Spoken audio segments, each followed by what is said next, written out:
Ces 3 derniers mois, LinkedIn m'a rapporté plus de 450 leads par mois. Et ça représente des dizaines de rendez-vous toutes les semaines sans payer 1 euro en publicité. Aujourd'hui, vraiment, mon business, à aucun moment, j'investis dans de la publicité. Alors, je vais vous partager mon écran justement pour vous présenter ma stratégie. Comment aujourd'hui, j'arrive à transformer un like en client et comment aussi j'arrive à attirer des likes. Parce que faire des vues, c'est bien. Nous, on n'est pas là pour faire des vues. On n'est pas là pour jouer les influenceurs. On est là pour attirer de nouveaux clients dans notre entreprise. On est là pour générer du chiffre d'affaires. Donc si vous êtes venu sur cette vidéo en espérant devenir le prochain influenceur avec LinkedIn, vous pouvez directement la quitter. Je ne suis pas fait pour vous. Par contre, si vous êtes un coach, un entrepreneur, un solopreneur, un prestataire de service, un formateur, alors vous êtes au bon endroit aujourd'hui et je vais vous présenter justement la stratégie qui aujourd'hui me permet de transformer mon audience en client, mais surtout d'en créer une. Alors déjà, ce qu'il faut savoir, c'est que ma stratégie, elle fonctionne sur 3 piliers. Déjà, il y a le pilier contenu, il y a le pilier profil et il y a le pilier conversion. On va pas creuser sur le pilier profil aujourd'hui, ça mettrait trop longtemps. Si une vidéo vous intéresse, commentez, je sais pas moi, patate en dessous de cette vidéo et puis je vous ferai une vidéo au sujet de l'optimisation de votre profil. Donc, alors déjà, ce qu'il faut savoir, c'est que sur LinkedIn, on a 3 types de publications. C'est un peu pareil sur beaucoup de réseaux sociaux. On va retrouver les publications humaines. Donc, c'est les publications qui sont là juste pour faire de la visibilité. On va pas aller cibler votre audience, on va pas aller cibler votre client idéal. Là, on parle à tout le monde. On veut juste faire des posts storytelling, des posts qui vont parler, je sais pas moi, d'une anecdote professionnelle, des posts qui vont parler de vous.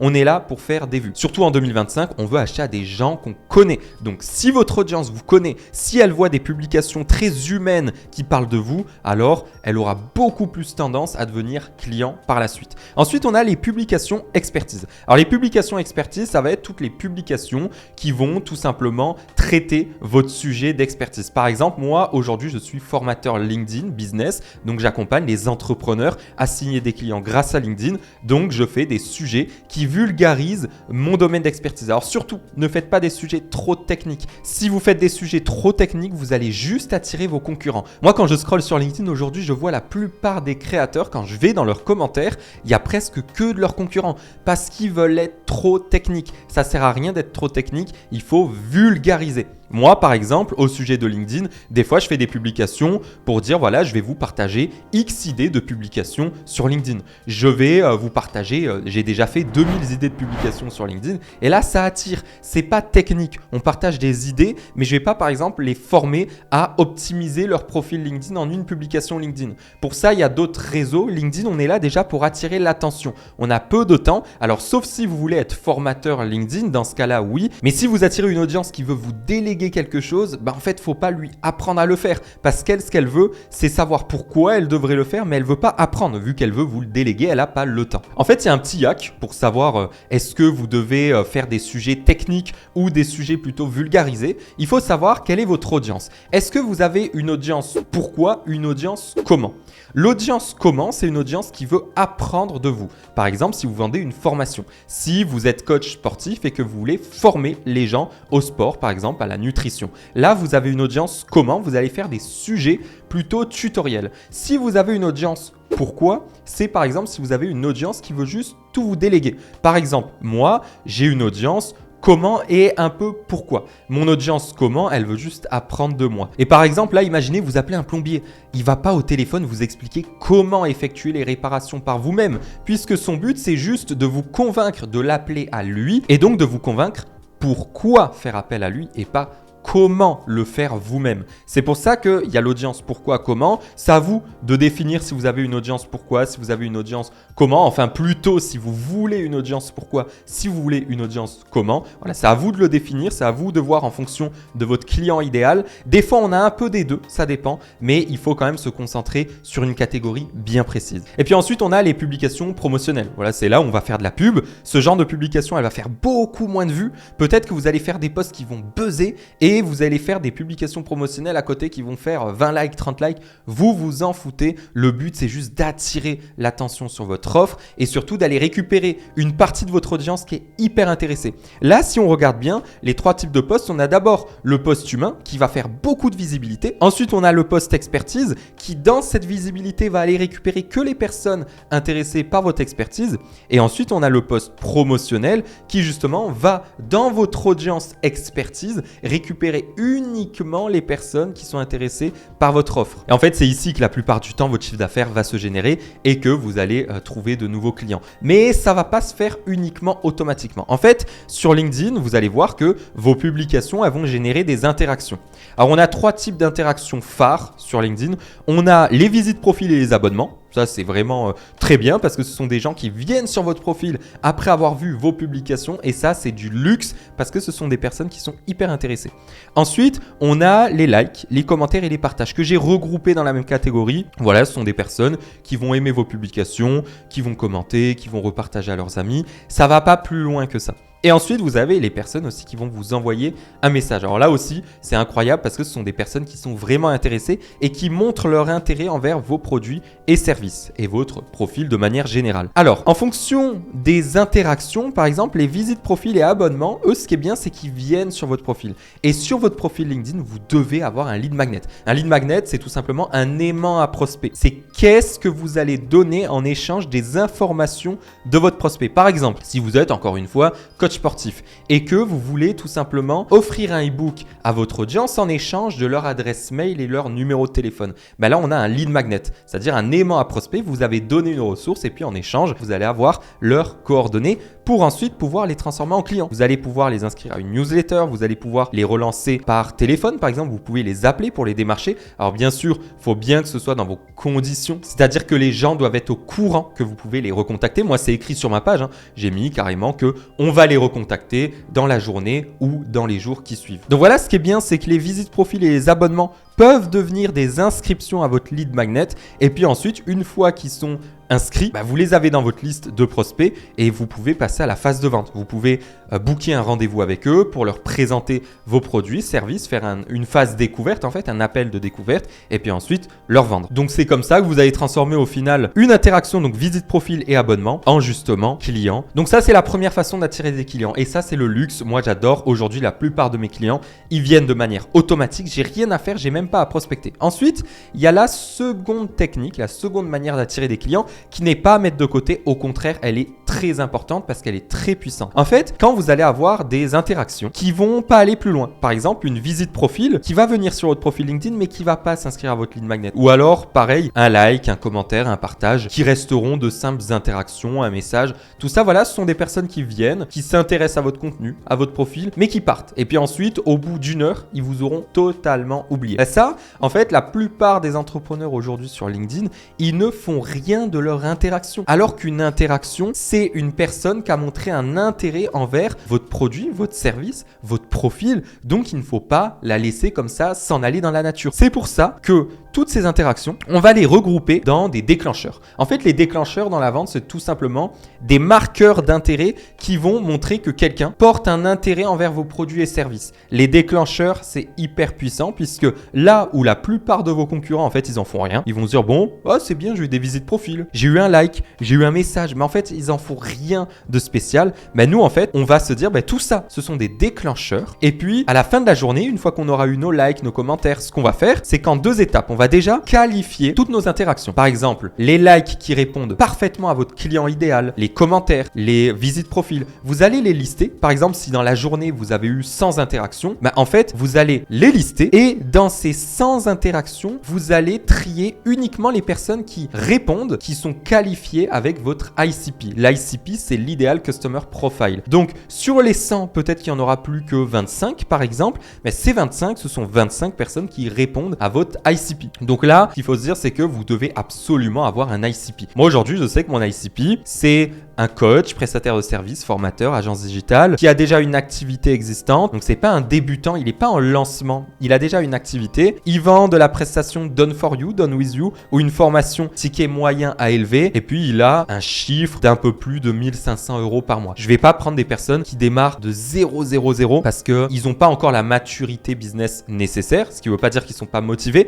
mais je préfère que de leur côté, ils essaient déjà de se faire la main et puis ensuite, on va les accompagner justement dans mon accompagnement. Donc justement, c'est un peu ça. Alors aujourd'hui, on accompagne aussi des personnes qui font des millions. C'est-à-dire qu'on a autant des entrepreneurs qui démarrent de 1500 € par mois que des entrepreneurs qui vont démarrer, je sais pas moi, à 1 million par mois, 1 million à l'année, pardon. On a pu accompagner des personnes comme Alec Henry, par exemple. On a pu accompagner sur des challenges aussi Yann Darwin, Yomi Denzel. Donc vraiment, on a de très gros clients comme des solopreneurs qui démarrent leur activité, qui sont freelance, qui font 1500 € par mois et qui aimeraient bien doubler, tripler leur chiffre d'affaires sur les mois qui viennent. Donc ensuite, une fois qu'on a listé toutes ces personnes, justement les personnes qui répondent vraiment à notre ICP, on va préqualifier par message avec une séquence de setting. Le setting, d'ailleurs je l'ai mis ici aussi, le setting ça veut tout simplement dire en anglais placer un rendez-vous avec notre prospect. Donc quelqu'un qui a liké votre publication, qui répond parfaitement à votre ICP, c'est vraiment votre client idéal, vous savez qui peut devenir votre client et que vous pouvez l'accompagner. Tout simplement, vous allez le contacter, vous allez le CT, c'est-à-dire le contacter par message privé pour le transformer en rendez-vous. Et puis ensuite, vous lui vendez votre produit ou service si il a besoin et si vous voyez que le profil correspond vraiment au type de profil que vous pouvez accompagner. Donc ensuite, justement, on va aller les préqualifier avec notre séquence de setting. La séquence de setting, je vais vous la partager juste après. Il y a 3 scénarios quand vous allez les contacter par message privé. Le premier scénario, c'est qu'il match parfaitement avec votre ICP. Ça, c'est nickel. Vous pouvez ensuite lui envoyer le lien de prise de rendez-vous pour qu'il prenne rendez-vous et puis ensuite vous passez en phase de vente pour tout simplement le transformer en client. Ensuite, le second scénario, c'est qu'il répond à votre ICP, il correspond à votre ICP, mais pas parfaitement. Il y a un truc qui fait qu'il n'est pas encore hyper qualifié. Donc là, vous allez quand même le prendre en compte parce qu'il est intéressant pour votre type d'accompagnement, pour votre type de service, mais vous n'allez pas encore lui proposer de prendre rendez-vous avec vous parce que pour vous, ce serait une perte de temps, même pour lui. Pour ma part, quand j'ai un ICP qui répond presque à tous mes critères, mais il en manque un, en général, c'est quand il répond à tout. Donc c'est bien un coach, c'est un prestataire de service ou un formateur, agence digitale, il a déjà une activité, etc. Mais que en termes de chiffre d'affaires, il galère encore. Par exemple, il va être à 200 €, 500 € ou 0 €. Et là, oui, il a tout, mais il n'a pas encore tout pour que je puisse l'accompagner. Donc lui, ce qu'on fait, c'est qu'on va pas le jeter à la poubelle. Loin de là, il est hyper intéressant. Mais par contre, vous pouvez lui envoyer un lead magnet. Moi, par exemple, mon lead magnet, c'est une VSL. La VSL, c'est une vidéo sales letter, vidéo de vente. Ça peut être un e-book, ça peut être un audit offert, ça peut être n'importe quoi, quelque chose qui vraiment va lui apporter de la valeur et va faire en sorte que plus tard, il se rappellera de vous. Quand il sera vraiment qualifié, il se rappellera de vous. Par exemple, imaginez, vous accompagnez les startups à faire des levées de fonds et que vous voyez qu'il y a une startup qui répond parfaitement à votre cible, mais qu'elle n'a pas encore besoin de lever des fonds. Mais que vous savez que d'ici quelques mois, quelques années, elle va lever des fonds. Là, en fait, c'est votre client idéal, mais elle n'est pas encore dans la situation idéale pour que vous puissiez l'accompagner. Et puis ensuite, le troisième et dernier scénario, c'est que s'il n'est pas du tout dans votre cible, si vous l'avez contacté et que malgré ça, en fait, il n'était pas dans votre cible, le but, c'est de trier avant, c'est de pas les contacter, ces gens-là. Mais si vous avez fait une erreur et que sur son profil, c'était pas très clair que vous l'avez contacté et qu'au final, vous voyez qu'il n'est pas du tout dans votre cible, lui, en fait, ça va servir à rien d'aller plus loin. Vous n'allez pas lui envoyer une ressource ni lui proposer un rendez-vous. Ça lui ferait perdre du temps et à vous aussi. Donc, on l'ignore. Moi, ce que je fais, c'est que je l'envoie même pas dans ma campagne email. Je l'envoie pas sur un lead magnet ou quoi. C'est inutile. Ça lui ferait trop perdre de temps. Et en fait, ce qui est important à retenir, c'est que tout simplement, les personnes qui vont matcher avec notre ICP, le but, c'est tout simplement de les transformer en clients. On va les passer en phase de vente. Et c'est comme ça que depuis 2021, j'arrive à générer des leads en pagaille. Maintenant, sur les 3 derniers mois, j'en ai généré plus de 450. C'est énorme, même en plein mois d'août. Donc vraiment, c'était incroyable. Et que j'arrive à placer plusieurs dizaines de rendez-vous chaque semaine. Donc vraiment, là, c'est sans budget publicitaire ou autre. J'ai déjà fait de la pub, ça m'est arrivé. Je pourrais en refaire, mais vraiment, ces 450 leads, ils viennent sans publicité. Donc voilà, aujourd'hui, cette stratégie, elle me permet tout simplement de transformer un like, une visite profil, un message, un commentaire en un client dans mon agence. Et justement, j'ai 2 ressources à vous partager qui seront en lien dans la description de cette vidéo. C'est tout simplement déjà un premier document qui va vous montrer un modèle de message pour démarrer une discussion sur LinkedIn. Donc ça, vraiment, ça va vous permettre de savoir exactement quand vous avez un like et qui répond à votre ICP, comment faire pour justement engager la conversation sans paraître pas du tout naturel ou trop vendeur. Donc voilà, ça c'est cadeau, c'est pour vous. Vous pourrez tout simplement avoir ce document. Et ensuite, le second document, c'est tout simplement une retranscription complète d'une visite profil. C'est une femme qui s'appelle Lorena, qui est devenue cliente de mon accompagnement. Elle avait visité mon profil et puis je l'avais tout simplement contactée et c'est devenu une cliente. Donc vous allez voir toutes les étapes que j'ai passées par message privé pour justement transformer Lorena, qui était une simple visite profil, en une cliente qui m'a payé plus de 4000 € mon accompagnement. Donc là, vraiment, vous allez voir à quel point c'est hyper puissant de contacter des gens qui vous connaissent déjà parce qu'ils vous ont vu passer dans leur feed. Et ça, c'est vraiment un grand luxe. Moi, si je me suis lancé sur LinkedIn en 2021, c'est parce que j'en avais marre de prospecter des inconnus. J'appelais, j'envoyais des mails, je faisais que des trucs comme ça qui, déjà, je dérangeais les gens. Moi, ça me plaisait pas du tout. En plus, à cette époque, j'étais très introverti. Donc vraiment, c'était pas fait pour moi. Je me suis lancé sur LinkedIn justement pour plus avoir à prospecter des inconnus. Et aujourd'hui, justement, ma méthode qui me permet justement d'obtenir des clients, soit de manière automatique parce qu'ils vont visiter mon profil et puis ils vont devenir clients de manière automatique, ou de manière manuelle, c'est-à-dire c'est moi qui vais les contacter. Mais en fait, ce sont que des personnes qui m'ont vu. Ce sont des personnes qui ont liké mes publications, ont visité mon profil. Je vais pas prospecter des personnes qui ne me connaissent pas. Je vais démarcher uniquement des personnes de mon audience. D'où l'intérêt d'avoir une stratégie très puissante des publications humaines, expertise promotionnelle. Alors bien sûr, il faut apprendre à les rédiger. C'est pas juste, bah tiens, je vais faire une publication humaine. Non, il faut apprendre à les rédiger. Et justement, dans mon accompagnement, tout ce que je vous ai montré là, on va l'apprendre. C'est-à-dire qu'on va optimiser votre profil, on va créer tous les tunnels de vente, on va rédiger tous les types de publications, on va les prospecter ensemble dans votre messagerie privée. On va vraiment faire toute la stratégie. On n'est pas juste un accompagnement LinkedIn, on est un accompagnement business. C'est pas une formation, c'est un coaching. Vous allez avoir un coach dédié sur 3 mois qui va vraiment vous accompagner à mettre en place cette stratégie. Donc si vous voulez réserver un appel avec moi ou un membre de mon équipe, pareil, il y a le lien dans la description de cette vidéo, ça ne vous engage en rien. Dans tous les cas, vous repartirez avec de la valeur. Et puis si jamais on voit que ça match et qu'on peut accompagner votre profil, on vous présentera l'accompagnement. Vraiment, moi ce que j'aime bien, c'est présenter les coulisses de l'accompagnement. Donc dans l'appel, vraiment, on déroule tout, le programme, et on vous montre nos clients. D'ailleurs, on en a accompagné aujourd'hui plus de 300. On a dépassé les 300 en août 2025 et on a accompagné plus de 70 CEO hyper connus. Donc vraiment, on a de tous les profils. On a pu tester différents marchés et à chaque fois, c'est un vrai succès. On est noté 4,7 sur 5 sur Trustpilot. On a plus de 100 avis disponibles en ligne, que ce soit sur mon profil LinkedIn, sur notre site internet ou sur Trustpilot. Vraiment, on a de super témoignages. Donc réservez un appel, ça ne vous engage en rien. Et puis dans tous les cas, on se retrouve dans la prochaine vidéo. Si vous avez aimé cette vidéo, n'hésitez pas à liker, à commenter et puis à vous abonner parce que sinon vous allez rater toutes mes futures vidéos qui seront des vraies masterclass.